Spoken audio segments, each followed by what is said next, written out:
Presiden Prabowo Subianto menunjukkan kedekatannya dengan Presiden ke-7 Republik Indonesia, Joko Widodo. Hal ini terlihat pada saat acara Kongres Partai Solidaritas Indonesia (PSI) di Solo, Jawa Tengah beberapa hari lalu. Sebelum ke Kongres PSI, Presiden Prabowo menyempatkan diri bertemu dengan Joko Widodo di kediamannya. Dalam pertemuan tertutup yang berlangsung selama setengah jam ini, Prabowo sempat bercerita pada Jokowi mengenai hasil kunjungannya ke sejumlah negara. Sementara di tengah pidato saat Kongres PSI, Prabowo membantah berselisih dengan Jokowi. Saya mau tahu apa yang sedang dipikirkan oleh Prabowo Subianto. Mereka lebih tahu dari saya. Prabowo sedang begini, sedang begitu. Prabowo sudah pecah kongsi sama Jokowi. Prabowo dan saya, begitu. Semua dianalisa. Mungkin malam ini dianalisa lagi saya. Kenapa Prabowo kok muji-muji gajah? Usai menghadiri Kongres PSI, Prabowo juga menyempatkan diri untuk makan malam bersama dengan Jokowi, Gibran, dan sejumlah anggota kabinet. Tidak hanya dengan Jokowi, hubungan mesra Gerindra dengan PDIP juga diungkap Presiden Prabowo pada saat peresmian Koperasi Desa Merah Putih di Klaten, Jawa Tengah. Presiden Prabowo Subianto menyebut PDI Perjuangan dan Partai Gerindra adalah kakak adik, meski kini PDIP masih berada di luar pemerintahan. PDIP sama Gerindra ini kakak adik ini kira-kira. Tapi benar, kita ini karena apa ya? Demokrasi kita kan diajarkan oleh negara Barat, jadi nggak boleh koalisi satu itu memang benar. Harus ada yang di luar, ya kan? Ngoreksi kita gitu, ngoreksi. Tapi ya sedulur, ya kan? Ketua DPP PDIP Deddy Sitorus menilai partainya spesial di pikiran Presiden RI Prabowo Subianto. Pernyataan Prabowo dinilai merupakan sinyal yang menandakan PDIP dan Gerindra memiliki hubungan psikologis.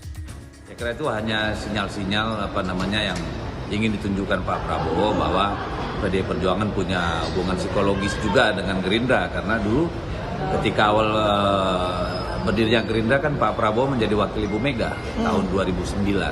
Saya kira itu sesuatu yang normatif aja sih kalau menurut saya. Ya, sebenarnya dengan semua partai dekat ya, tapi pernyataan Pak Presiden itu kan cuma untuk menunjukkan bahwa memang beliau menempatkan PDI Perjuangan pada posisi yang spesial di. Relasi segitiga antara Prabowo di Gerindra, Mega di PDIP, dan kini Jokowi di PSI menimbulkan sorotan publik. Prabowo dekat baik dengan PDIP maupun Jokowi. Tetapi bukan rahasia lagi, hubungan politik antara Jokowi dan Mega merenggang usai Pilpres 2024 hingga berujung pada pemecatan Jokowi Gibran di PDIP. Dan sampai saat ini, PDIP belum juga memutuskan bergabung ke dalam koalisi pemerintahan. Benarkah Jokowi jadi penghalang masuknya PDIP ke koalisi Prabowo? Tim Liputan, Kompas TV.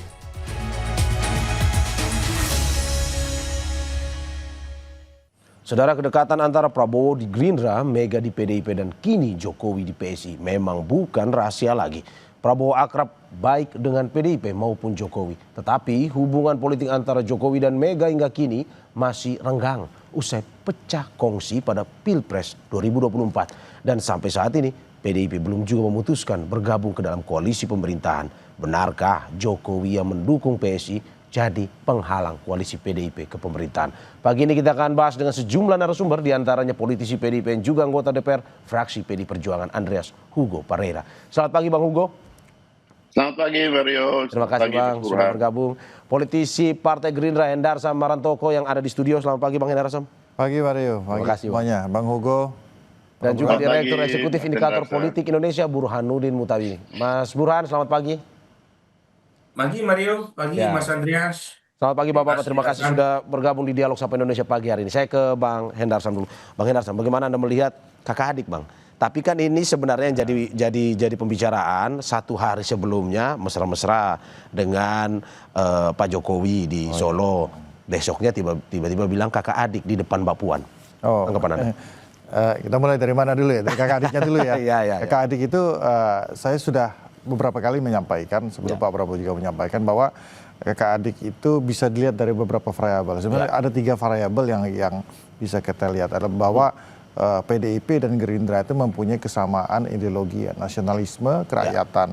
Nah ini yang merupakan sesuatu hal yang bagi kedua belah pihak, bagi Pak Prabowo dan Bu Mega, bagi PDIP dan Gerindra itu sendiri, itu menjadi sesuatu hal yang merekatkan. Jadi terlepas dari adanya perbedaan posisi ya, perbedaan posisi, hal tersebut tentunya mempermudah bagi PDIP dan Gerindra untuk kemudian mempunyai satu ide dan gagasan terhadap bangsa ini. Nah itu yang pertama. Yang kedua juga milestone-nya ya, kalau kita lihat ke belakang, Pak Prabowo dengan Bu Mega pernah bersama-sama berpasangan. Historinya panjang ya? Historinya panjang, 2009. Dan yang ketiga, hubungan pribadi antara kedua belah pihak. Makanya saya katakan bukan hanya PDIP dan Gerindra yang kakak adik, ya secara politik Pak Prabowo dan Bu Mega ini memang kakak adik di politik ya. Di politik, tidak sedarah tapi seideologi. Nah makanya kalau kita bisa lihat ya dari outlook dan cara berpikir Pak Prabowo itu sangat Soekarno sekali kan gitu kan. Dari sisi nasionalismenya, tapi dari sisi ekonomi beliau menganut paham Pak Sumitro. Jadi ini Pak Prabowo ini adalah, saya anggap adalah gabungan dari Bung Karno dan Prof Sumitro. Oke, kalau misalkan dengan PDIP kakak adik dengan Pak Jokowi, ya saya rasa kan itu sama juga ya. Beliau adalah kakak adik juga Mas. Ya saya susah mencari frasa yang tepat untuk itu, nanti Prof Burhan yang ngomong lah. Ya kan? Jadi saya melihatnya bahwa beliau ingin menjaga hubungan dengan semua pihak, bahwa sebagai seorang pemimpin negara beliau harus berada di tempat sebagai kepala negara bagi semua pihak, sebagai semua elemen bangsa, bagi semua tokoh. Oleh karena itu menjalin komunikasi, menjalin hubungan baik bagi Pak Prabowo itu sangat penting, ya kan. Tentunya terlepas beliau menyampingkan politik pragmatis, politik praktis dan politik pragmatis. Beliau lebih mengedepankan hal tersebut. Itulah mazhab yang dianut oleh Pak Prabowo. Jadi tidak ada tendensi apa-apa, ya kan. Bahkan saya berpikir bahwa mudah-mudahan Pak Prabowo akan menjadi katalisator, akan menjadi katalisator bagi mungkin ada dari pihak teman-teman dari Bang Hugo, ya kan gitu ya, dengan PDIP, dengan Pak Prabowo, dengan Pak Jokowi, ya kan, atau PSI sekalipun, ya kan, ya beliau akan menjadi katalisator. Ya sudahlah, kita kan damai kan seperti itu. Jadi adanya mungkin sedikit ganjalan dari teman-teman PDIP, tapi ketika melihat Pak Prabowo, oke lah, saya lihat Pak Prabowo-nya kan gitu kan. Begitu juga dengan Pak Jokowi. Oke.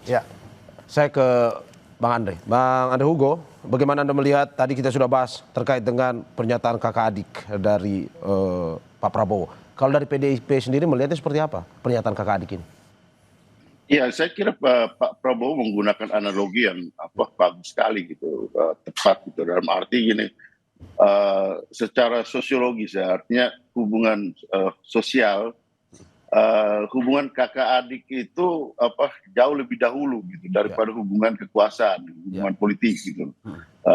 Begitupun juga di dalam membangun kesepahaman gitu. Relasi kekuasaan itu bisa mengganggu.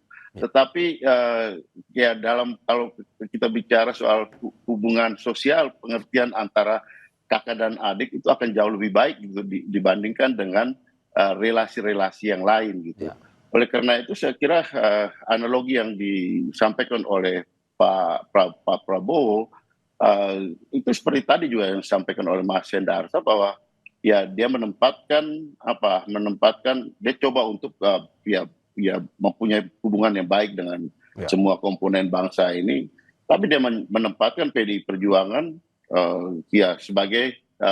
sebagai kakaknya mungkin dalam hal ini, juga mungkin dengan Ibu Mega, karena secara partai, secara historis PDI Perjuangan lahir jauh lebih dulu daripada Gerindra. Kemudian juga dari segi usia, dari segi senioritas di politik, ya Ibu Mega jauh lebih dulu gitu dari Pak Prabowo gitu. Sehingga ketika Pak Prabowo membuat analogi seperti itu, saya kira sangat sangat pas dengan tepat, dan beliau menempatkan PDI Perjuangan dalam posisi yang, ya kalau tadi meminjam istilahnya Deddy Sitorus, itu Ya. hubungan spesial gitu. Ya. Jadi kurang lebih seperti itu. Oke, Bang Hugo, kalau misalkan melihat PDIP dengan Pak Prabowo kakak adik, kalau dari PDIP sendiri melihat Pak Prabowo dengan Pak Jokowi ini apa? Tetap saudara juga atau teman politik sebenarnya? Ya, saya kira ya itu mesti tanya langsung ke Pak Prabowo gitu. Mas Hendar saya tadi sudah memberikan jawaban. Tapi ya buat kami ya hubungan dengan Pak Prabowo itu penting, dan di situ saya kira relasi kakak adik tadi gitu yang disampaikan oleh Pak Prabowo, itu biar soal kekuasaan itu hal yang berikut gitu. Soal ada di luar, ada di dalam, bahwa saudara pun tidak selalu harus serumah gitu kan. Saudara yang ada di luar rumah tapi dia bisa membangun pengertian yang baik dalam konteks relasi sosial, hubungan kekeluargaan, itu akan jauh lebih efektif di dalam membangun kohesivitas gitu, kohesivitas sosial gitu. Oke. Saya ke Mas Burhan. Mas Burhan, kalau bagaimana Anda melihat terkait dengan kakak adik ini? Kalau kita berbicara soal timeline ya, apakah memang sebenarnya Presiden Prabowo sengaja? Karena sehari sebelumnya persis depan Presiden ke-7 Joko Widodo, ya beliau bersama makan mie bareng di Kongres PSI. Besoknya tiba-tiba bilang kakak adik sama PDIP.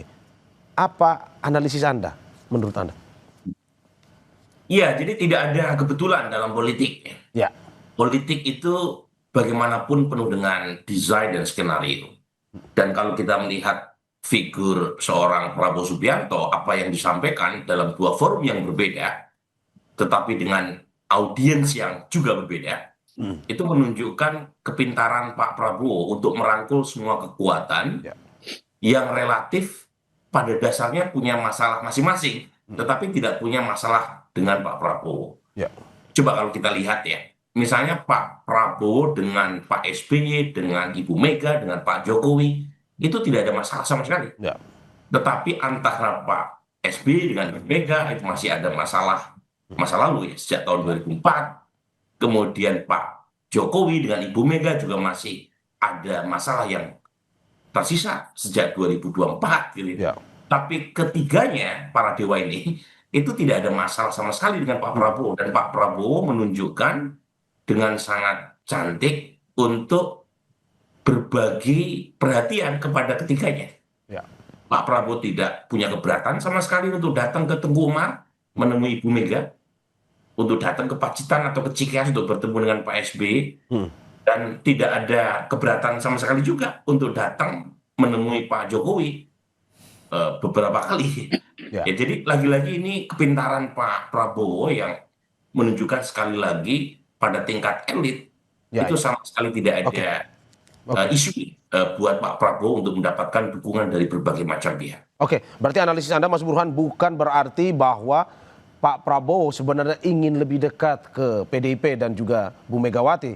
Bukan seperti itu ya, tetapi memang ingin mendamaikan siapapun yang mungkin saat ini masih dalam konflik histori sebenarnya. Bukan kalau yang kedua itu kan tujuan minimal ya.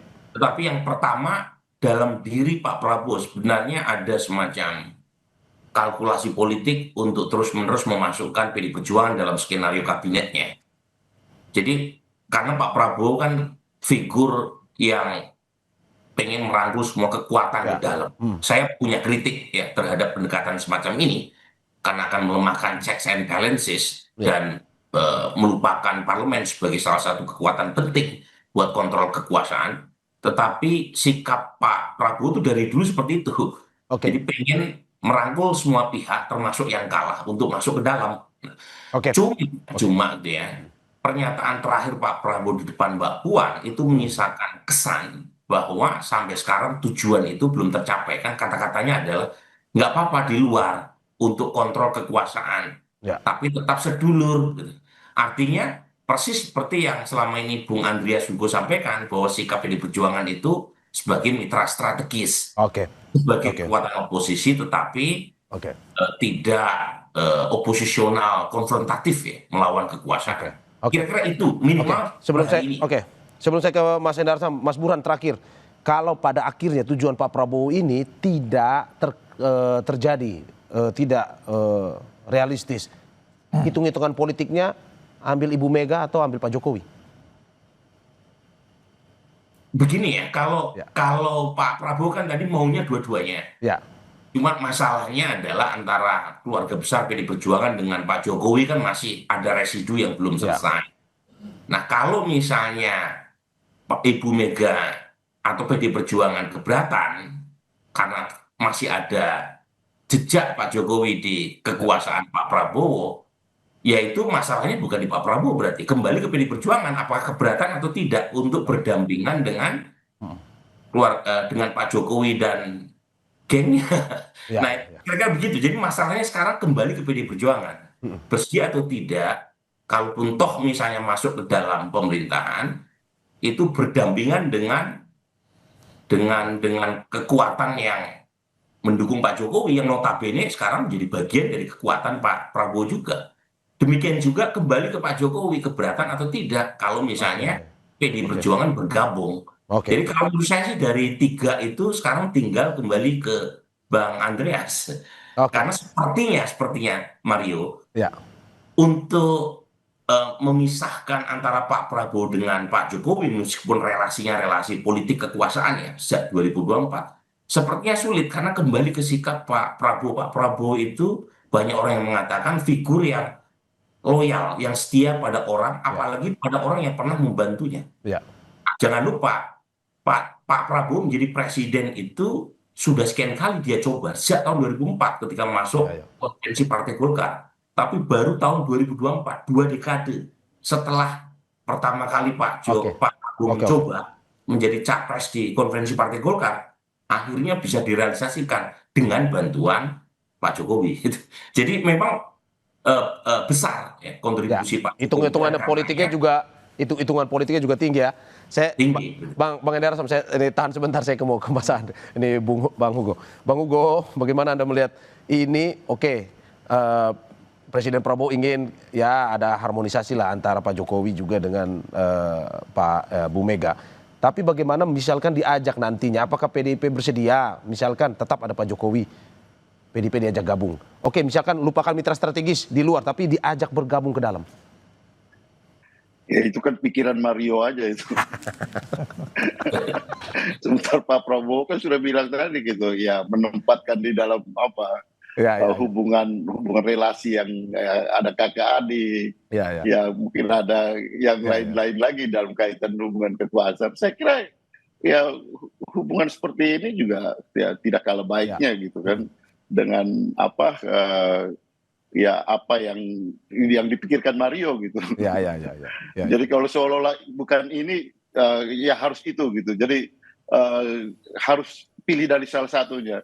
Jadi menempatkan dalam posisi relasi seperti itu, saya kira itu mencerminkan bagaimana upaya yang dilakukan oleh Pak Prabowo sebagai figur nomor 1 di Republik ini yang menjalin hubungan baik dengan semua pihak. Saya kira itu adalah hak politik dan hak sosial beliau gitu di dalam membangun relasi kekuasaan. Ya, berarti dengan kata lain PDIP siap ya Bang, dalam arti kalau misalkan diminta untuk bergabung, dalam arti bukan di luar, tapi bergabung untuk menjadi bersama-sama membantu pemerintahan. Ya itu hanya pikiran Mario itu, bukan pikiran Pak Prabowo. Oke Bang Hugo. Saya ke Bang Hendarsam. Bang Hendarsam, bagaimana Anda melihat ini?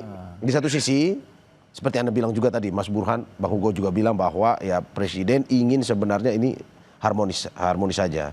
Tapi kalau dari hitung-hitungan dari Gerindra sendiri melihat, kalau misalkan pada akhirnya tidak terlaksana, tidak baik misalkan antara Pak Jokowi tidak mau bergabung, ada Ibu Mega tidak mau bergabung, mungkin misalkan ada Pak Jokowi. Siapa pilihan-pilihan yang mungkin akan dilakukan oleh Gerindra, atau bagaimana, tetap seperti ini, seperti saat ini, atau bagaimana?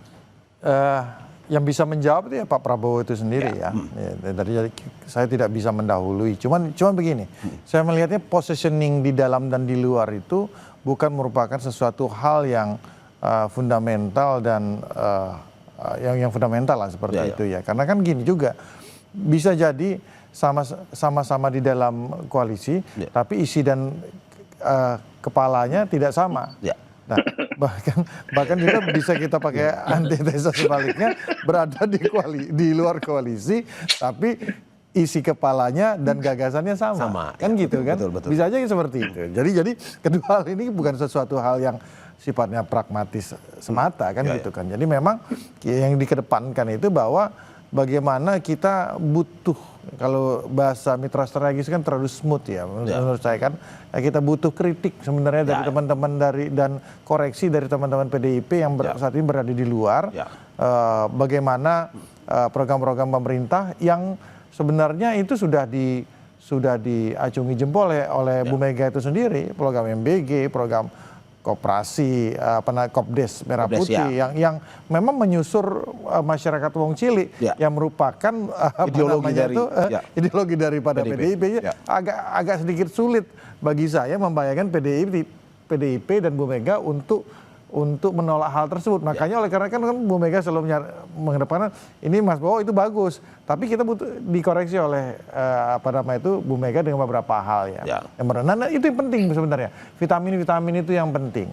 Nah, jadi hal tersebut saya rasa yang harus dilihat bahwa di dalam dan di luar itu bukan sesuatu hal yang bukan sesuatu hal yang kewajiban. Jadi kalau kita di dalam kita harus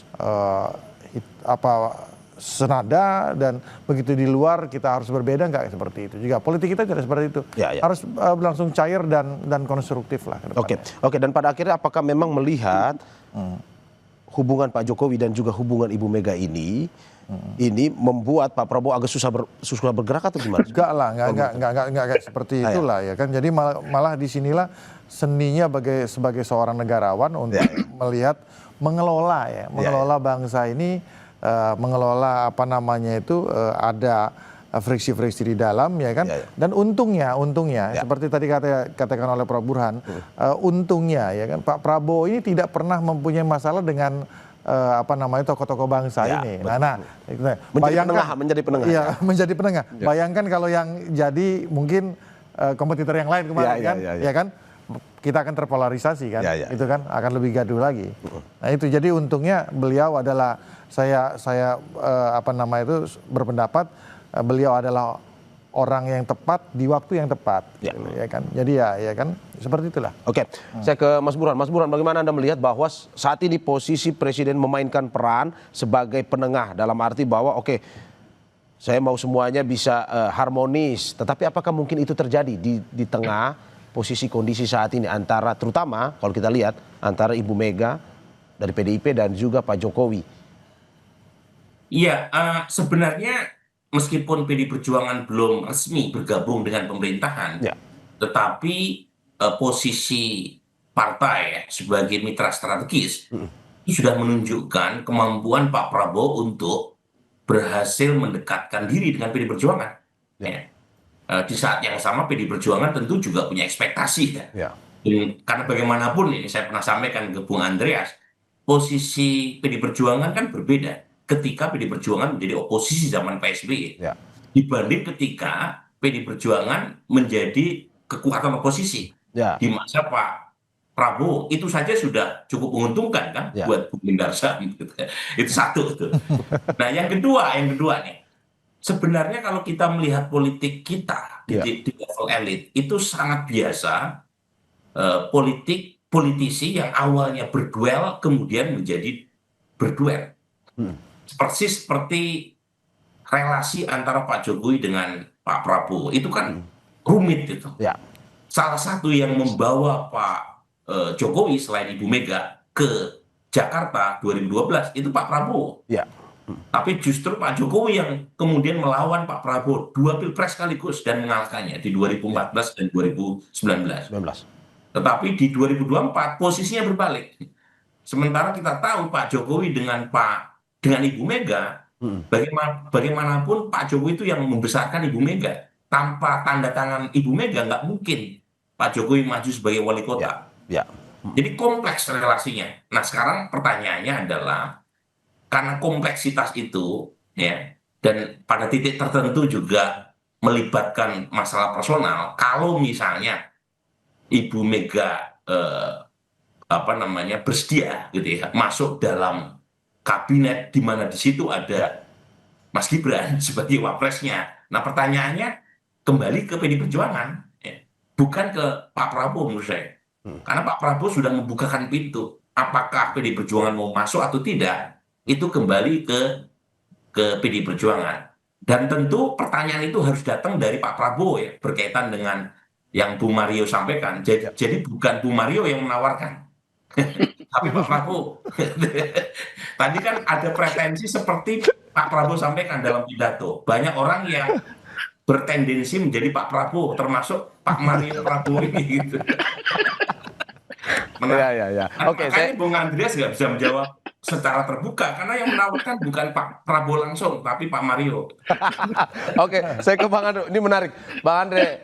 Bagaimana pada akhirnya melihat potensi kalau misalkan ini Pak Presiden Prabowo menjadi penengah? Apakah mungkin ke depan hubungan Presiden ke-7 Jokowi dan juga Presiden ke-5 Ibu Megawati akan baik-baik saja nantinya? Tapi sebelum Anda menjawab, kita saksikan jeda berikut.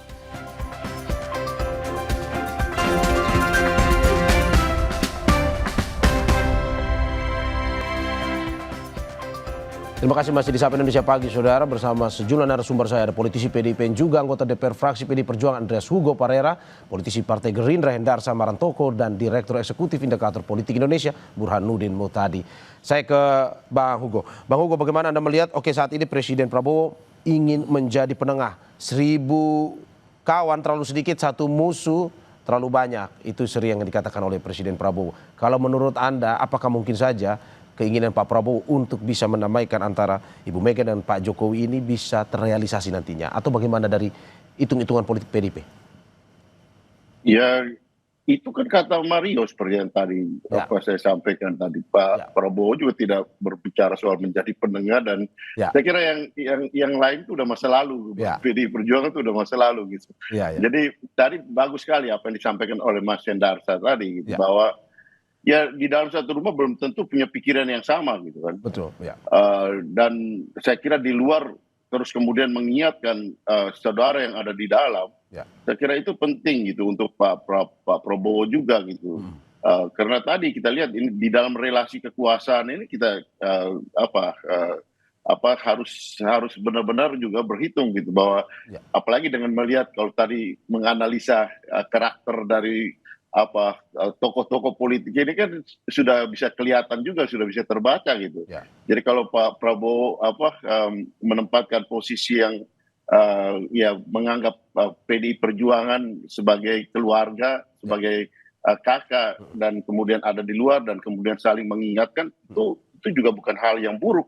Oleh karena itu di dalam mengkombinasikan antara relasi sosial kekeluargaan dengan relasi politik ini, saya kira ya itu yang diambil oleh Pak Prabowo selama ini. Ini kalau kita menganalisa, tapi saya berbeda pandangan dengan Mario yang tadi, Pak Mario Prabowo tadi, Pak Mas Burhan sampaikan yang seolah-olah menghendaki itu harus seperti ini. Bukan itu kan, ini Pak Prabowo sudah menyampaikan seperti itu, Pak Mario. Oke, saya ke Bang Hendarto. Bang, bagaimana Anda melihat bahwa hitung-hitungan, apalagi sekarang posisinya Pak Jokowi ini sudah dikait-kaitkan dengan PSI. Menurut Anda ini menjadi sebuah hal sulit pada akhirnya ke depan Pak Prabowo untuk ini ada Bu Mega, ada Pak Jokowi bisa bersatu bersama, ataukah mungkin ini masih terus digaungkan untuk nantinya kita melihat ke depan harmonisasi untuk misalkan 2029 atau gimana? Politik saya rasa tidak sepragmatis itu seharusnya.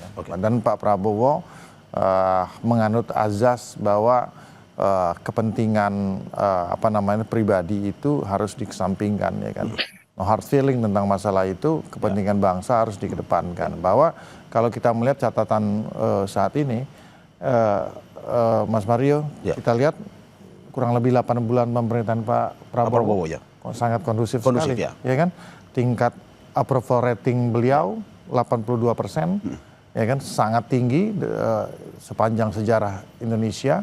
Bagaimana kalau kita lihat di pemerintahan awal Pak Jokowi, ya kan, itu sangat chaos sekali. Pak SBY juga seperti itu. Jadi beliau saya rasa kan mempunyai suatu kemampuan yang cukup untuk mengelola dinamika yang terjadi selama ini. Dan itulah yang diperlukan oleh seorang kepala negara.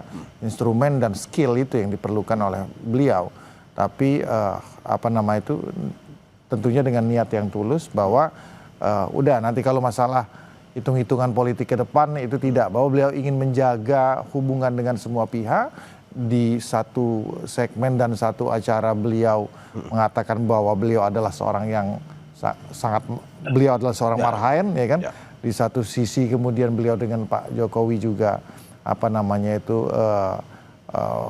mensupport, ya kan, berdirinya PSI kan, seperti itu kan sesuatu dua hal yang menurut saya sangat bijak.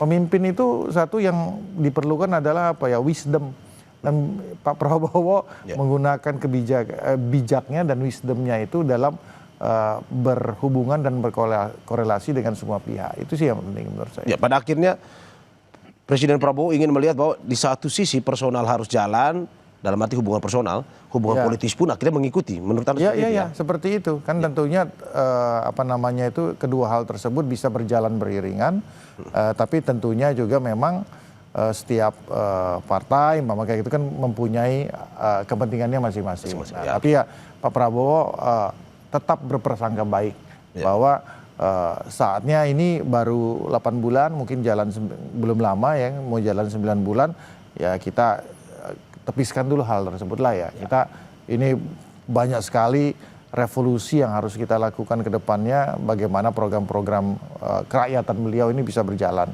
Oke, saya ke Mas Burhan. Mas Burhan, ini kita berbicara terkait dengan soal daya tawar sebenarnya, terutama dari Pak Jokowi, di mana PSI sudah mulai dihubung-hubungkan, terutama ketika kongres kemarin, dan saat ini dihubung-hubungkan, Pak Jokowi katanya masuk PSI dan segala macam. Menurut Anda, apakah ini membuat daya tawar Pak Jokowi sendiri semakin naik di mata Presiden Prabowo, atau bagaimana sebenarnya?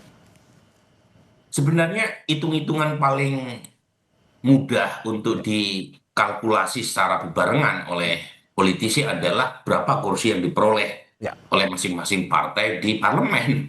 Dan PSI tidak mampu lolos dari lubang jarum 4%, parliamentary threshold. Jadi dari sisi hitung-hitungan matematis, jauh daya tawar PD Perjuangan dibanding PSI. Itu satu, karena bagaimanapun PD Perjuangan pemenang pemilu 2024, meskipun suaranya turun dibanding 2019. Tetapi di atas kertas, suara PD Perjuangan paling banyak di antara semua partai. Itu satu. Yang kedua, nah ketika Pak Jokowi masuk ke dalam ke PSI, itu ada plus minusnya sebenarnya. Plusnya tentu mempertegas asosiasi PSI dengan Pak Jokowi. Karena selama ini kan klaim PSI Partai Jokowi itu datang dari PSI, karena Pak Jokowi tidak pernah masuk secara formal ke PSI. Nah, tetapi kelemahannya juga banyak. Mempertegas bahwa PSI ini partai keluarga kalau misalnya Pak Jokowi masuk ke PSI. Sehingga klaim partai super TBK itu menjadi kurang kredibel. Karena bapak dan anak masuk dalam satu partai. Bang Hugo langsung tertawa, Mas Burhan, ketika berbicara. Lanjut Mas Burhan. Banyak kontradiksinya. Jadi menurut saya daya tawar Pak Jokowi itu bukan hitung-hitungan matematis berapa kursi di DPR. Karena Pak Jokowi setelah dipecat sama Bung Andreas ini nggak punya partai. Jadi daya tawar Pak Jokowi adalah kontribusi Pak Jokowi dalam pemenangan Pak Prabowo. Itu jadi historis sifatnya. Sesuatu yang kalau kita lihat karakter Pak Prabowo itu justru sangat bernilai. Berarti bukan untuk 2029 sebenarnya Mas Burhan ya? Bukan untuk perhitungan 2029 Pak Jokowi ini, tapi lebih ke historis membantu pemenangan Pak Presiden. Historis, Bung Mario. Jadi karena tadi saya sampaikan, coba lihat orang yang berada di sekitar Pak Prabowo itu orang-orang lama yang setia, karena Pak Prabowo menyantuni mereka semua kan. Berarti Mas Burhan, Anda mau bilang bahwa Pak Jokowi yang tadi turut berjasa gitu ya, mengantarkan Pak Prabowo sebagai orang nomor satu, pasti punya perasaan untuk tetap menjaga hubungan baik dengan orang yang pernah punya kontribusi besar gitu. Ini bukan hitung-hitungan matematis sama sekali, bukan. Tapi lebih ke persoalan karakter mungkin ya Pak Oke. Prabowo seperti itu. Oke, Mas Burban, berarti Anda mau bilang bahwa kalau hitung-hitungan politisnya lebih baik menggandeng PDI untuk 2029 ketimbang PSI dan Pak Jokowi.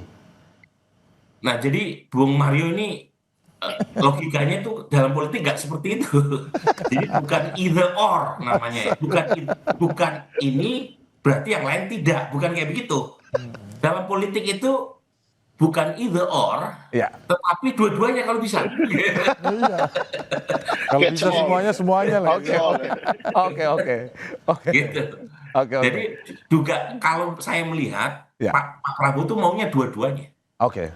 bukan salah satu di antara keduanya. Dua-duanya kalau bisa masuk gitu. Oke, tapi apakah Anda melihat, oke, dua-duanya, kalau kita melihat kan lebih ke soal bagaimana mungkin hitung-hitungannya, apakah mungkin bisa dua-duanya melihat kondisi saat ini. Makanya tadi saya tanya apakah lebih baik mana hitung-hitungannya untuk 2029 sebenarnya, kalau tidak dua-duanya. Nah, kalau tidak dua-duanya kan seperti sekarang, kondisi status quo, PDI Ya. Perjuangan dianggap dan menganggap diri sebagai mitra strategis. Dan itu secara langsung juga sudah cukup menguntungkan Ya. buat Pak Prabowo. Ya. Ya, seperti kata Pak Prabowo sendiri, menjadi koreksi tapi tetap sebagai sedulur, hubungannya kakak adik. Ya. Itu persis tuh relasi antara Pak Prabowo dengan PDI Perjuangan hari ini. Ya. Jadi kalau misalnya tidak harus masuk ke dalam, relasi sebagai mitra strategis itu secara politis sudah cukup sudah cukup menguntungkan ya buat Pak Prabowo. Oke, Mas Burhan. Ini menarik. Saya ke Bang Hugo. Bang Hugo, bagaimana Anda melihat bahwa saat ini PSI, oke tadi kalau hitung-hitungannya PSI dihubung-hubungkan dengan Pak Jokowi. Apakah ini menjadi salah satu saingan juga buat PDI? Ya mungkin di atas kertas tadi, ya tidak sebenarnya. Tapi dengan adanya Pak Jokowi di PSI, apakah mungkin bisa menambah? Ya ini menjadi, ya hitung-hitungannya ya saya lihat ini saingan juga lah dari PDI. Atau gimana? Ya Mario masa nggak bisa membaca peta politik ini. Mario perlu lebih banyak belajar baca peta politik. Tadi sudah banyak dijelaskan oleh ini Mas Burhan tadi gitu. Lihat bagaimana konstelasi dan peta politiknya hari ini. Jadi ya saya tidak mau membahas yang soal yang partai yang lain yang nggak perlu dibahas gitu buat PDI Perjuangan. Tapi masalahnya kalau kita lihat bagaimana Pak Prabowo tadi gitu. Kalau Mario tadi Mas Burhan sampaikan bahwa lebih pada ya either or, kalau kita lihat Pak Prabowo sekarang lebih coba untuk catch all gitu, menangkap semua gitu, menangkap semua. Dan saya kira dalam relasi sosial ini baik-baik saja, bagus dan sebagai presiden gitu kan. Tapi ya PDI Perjuangan tentu punya positioning sendiri gitu di dalam melihat politik hari ini dan bagaimana ke depan gitu. Bahwa perjalanan politik ke depan ini masih cukup banyak waktu gitu, ada 4 tahun lagi. Dan kita bekerja bagaimana membenahi partai, soliditas partai hari ini, dan kemudian bagaimana melihat ke depan itu dinamika yang politik yang akan berjalan di dalam proses hari ini gitu. Saya kira Pak Prabowo sebagai politisi yang sangat matang dengan pengalaman yang segudang, ya tentu membutuhkan banyak kawan, dan itu yang beliau lakukan selama ini dengan menempatkan terutama fokus dan konsentrasi pada pemerintahan. Dalam hal seperti itu saya kira kita punya pandangan yang sama untuk bagaimana menjaga dan membangun bangsa ini.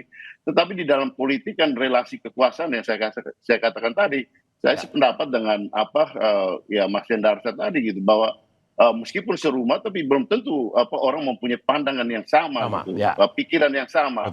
Dan saya kira disitulah tempatnya PDI Perjuangan untuk yang mengingatkan saudaranya kalau di dalam relasi sosial itu gitu, demi kepentingan bangsa dan negara ini, itu jauh lebih penting daripada ketika kita bicara hanya dari kekuasaan dari hari ke hari. Dan semangat PDI Perjuangan adalah semangat melihat kepentingan nasional, kepentingan bangsa dan negara ini di atas kepentingan-kepentingan yang lebih bersifat kepentingan sesaat gitu. Hanya sekedar untuk ya dapat 1-2 kursi, kemudian di situ kita sudah mengatakan bahwa saya adalah pemenang dari proses ini. Saya kira bukan itu persoalannya, Mario. Oke, saya terakhir ke Bang Hendarsa. Bang, bagaimana Anda melihat bahwa ini bukan soal ya pragmatis tadi Anda bilang, bukan soal 1-2 kursi, tapi lebih ke soal bagaimana hubungan harmonis ini untuk sama-sama membangun bangsa. Tidak ada satu di sini tidak bisa ya ambil yang satu Yang penting ya semua bisa merangkul. Menurut Anda bagaimana? Mungkin itu akan dilakukan oleh Pak Prabowo ke depan untuk terus berusaha atau hitung-hitungannya seperti apa? Kan ada beberapa variabel yang harus kita lihat bahwa satu gini ya, kondisi geopolitik kita saat ini sedang tidak baik-baik saja. Dunia di luar itu sedang tidak baik-baik saja. Oke, kondisi global. Ya, kondisi global. Bagaimana negara harus semakin tanda kutip semakin selfish sekarang.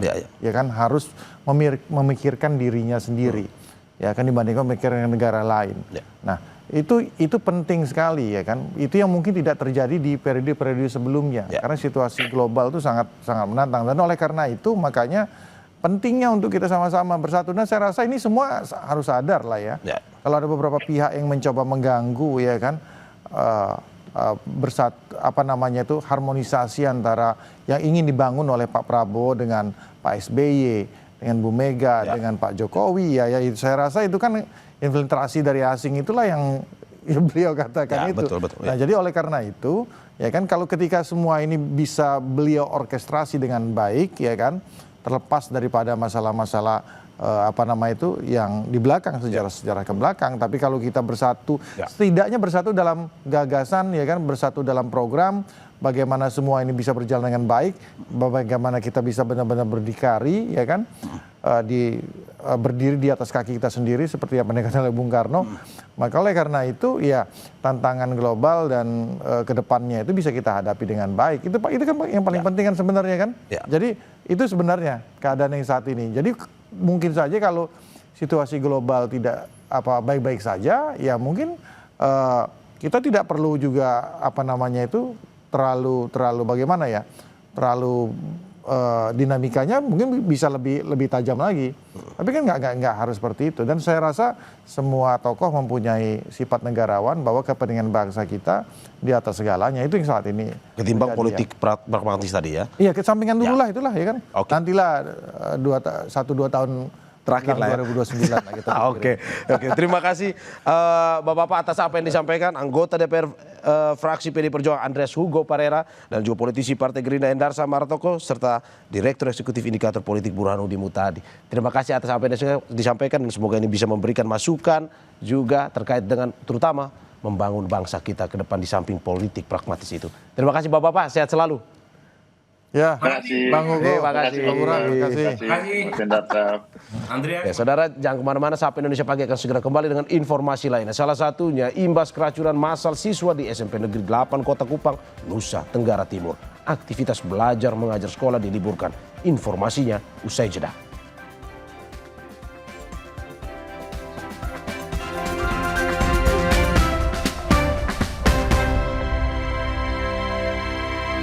Aku sering melihat galon cuci ulang disimpan di tempat yang kotor.